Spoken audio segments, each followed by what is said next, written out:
ముందుగా సనాతన ధర్మ కుటుంబీకులందరికీ కూడా శుభాభివందనాలు. ఈ రోజు నేను మీతో చర్చించాలనుకుంటున్న ఆలయం జ్వాలాముఖి క్షేత్రం. కాంగ్రాలయలో ఉన్నటువంటి ప్రముఖ పుణ్యక్షేత్రమే ఈ జ్వాలాముఖి అమ్మవారి యొక్క క్షేత్రం. ఉత్తర భారతీయులు జ్వాలాజీగా పిలుస్తూ ఉంటారు. సముద్ర మట్టానికి సుమారు 610 మీటర్ల ఎత్తులో ఉన్న సిమ్లా ధర్మశాల హైవేపై కాంగ్రా పట్టణానికి సుమారు 30 కిలోమీటర్ల దూరంలో ఉన్న గ్రామమే ఇది. ఇది 51 శక్తిపీఠాలలో ఒకటి. ఈ ఆలయంలో ఒక రాగి గొట్టం నుంచి నిరంతరం సహజ వాయువు వెలువడుతూ ఉంటుంది. దీన్ని ఆలయ పురోహితుడు వెలిగిస్తాడు. ఈ జ్వాలే జ్వాలాముఖి అమ్మవారుగా పూజలు అందుకుంటూ ఉంటుంది.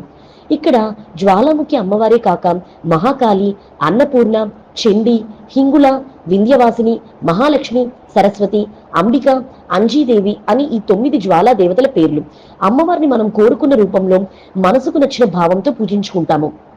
కానీ ఆదిశక్తికి ఒక స్థిరమైన రూపం ఉంటూ ఏముంటుంది? ప్రపంచంలో ఉన్న ప్రతి రూపం ఆమెదే కదా. భావాతీతం, గుణాతీతమైనటువంటి అమ్మవారిని అగ్ని రూపంలో కొలుచుకునే ప్రదేశం ఒకటి ఉంటుంది. అది హిమాచల్ ప్రదేశంలోని కాంగ్రా జిల్లాలో ఉన్నటువంటి ఈ జ్వాలాముఖి అమ్మవారి ఆలయం. దక్షయజ్ఞం తర్వాత సతీదేవి తనను తాను దహించి వేసుకొని అలా దహించుకుపోయిన శరీరం 18 ఖండాలుగా భూమి మీద పడిందని చెప్తారు. వాటిని మన అష్టాదశ శక్తిపీఠాలుగా కొలుచుకుంటాము. మరి కొందరేమో 51 ప్రదేశంలో అమ్మవారి ఖండిత భాగాలు పడ్డాయని నమ్ముతారు.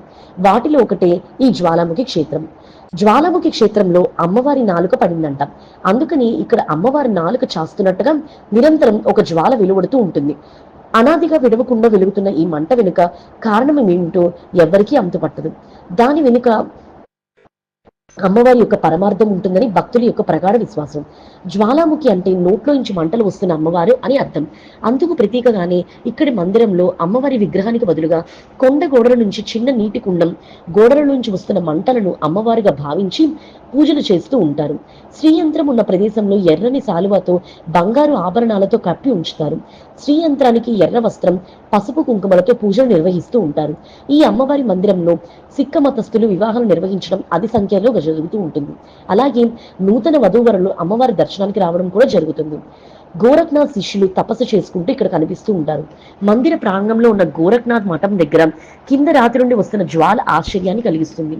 ఇనుప గేట్లు కట్టిన ఈ నీటి కుండంలోంచి నీటిలోంచి వస్తున్న జ్వాలలు పర్యాటకులను అబ్బురపరుస్తాయి.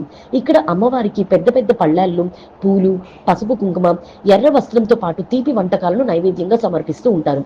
అమ్మవారి భక్తులలో అధిక సంఖ్యలో సిక్కులు కనిపించడం ఆశ్చర్యాన్ని గురి చేస్తూ ఉంటుంది.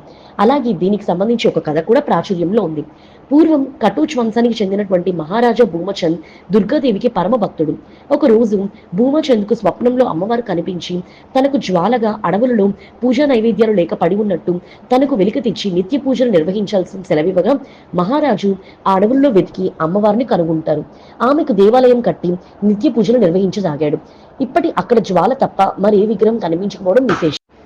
సిక్కుల మత గురువైనటువంటి గురునానక్ ఈ ప్రదేశానికి వచ్చి ప్రశాంతమైన వాతావరణం నచ్చడంతో తపస్సు చేసుకుంటుండగా గురునానక్ పై శత్రుత్వం పెంచుకున్న అక్బర్ నానక్ దేవతలుగా పూజ చేస్తున్న జ్వాలను ఆర్పాలని ఆ ప్రదేశం మొత్తాన్ని కొన్ని నెలల పాటు నీళ్లతో నింపి ఉంచుతాడు.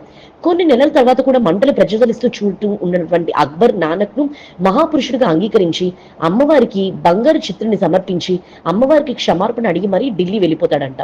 దౌలాధర్ పర్వతాల దిగున ధర్మశాల, సిమ్లా రోడ్ మార్గం పక్కనే ఉండి ఈ జ్వాలాముఖి అమ్మవారి ఆలయం దర్శించుకునేందుకు వేలాది మంది భక్తులు వస్తూ ఉంటారు. అమ్మవారికి దుర్గా సప్తశతి పారాయణతో ఆయన దశలుగా పూజలు, 5 దశలుగా పూజలు, హారతి, హోమాలు నిర్వహిస్తూ ఉంటారు. నిత్యం దుర్గా సప్తశతి పారాయణ నడుమ నిత్యాగ్ని హోత్రంగా వెలుగుతున్నటువంటి అమ్మవారి రూపును దర్శించుకొని భక్తులంతా పునీతులవుతూ ఉంటారు. జ్వాలాముఖి అమ్మవారి ముఖ్యక్షేత్రం ఇదే అయినప్పటికీ ఆమె పేరుతో దేశంలోని అనేక చోట్ల ఆలయాలు కనిపిస్తూ ఉంటాయి. ఉత్తరప్రదేశ్లోని శక్తిసాగర్ ఆలయం, ముక్తినాథ్ ఆలయం, జ్వాలామయ ఆలయం వీటిలో ప్రముఖమైనవి. ఉత్తరాదిలో చాలా కుటుంబాలు జ్వాలాముఖి దేవతను తమ కులదైవతగా భావిస్తూ ఉంటారు. మరి తెలుసుకున్నారు కదా జ్వాలాముఖి అమ్మవారి ఆలయం యొక్క విశేషాలు. ఈ వీడియో చూసిన మీ అందరికి కూడా ముందుగా సనాతన ధర్మ కుటుంబీకులందరూ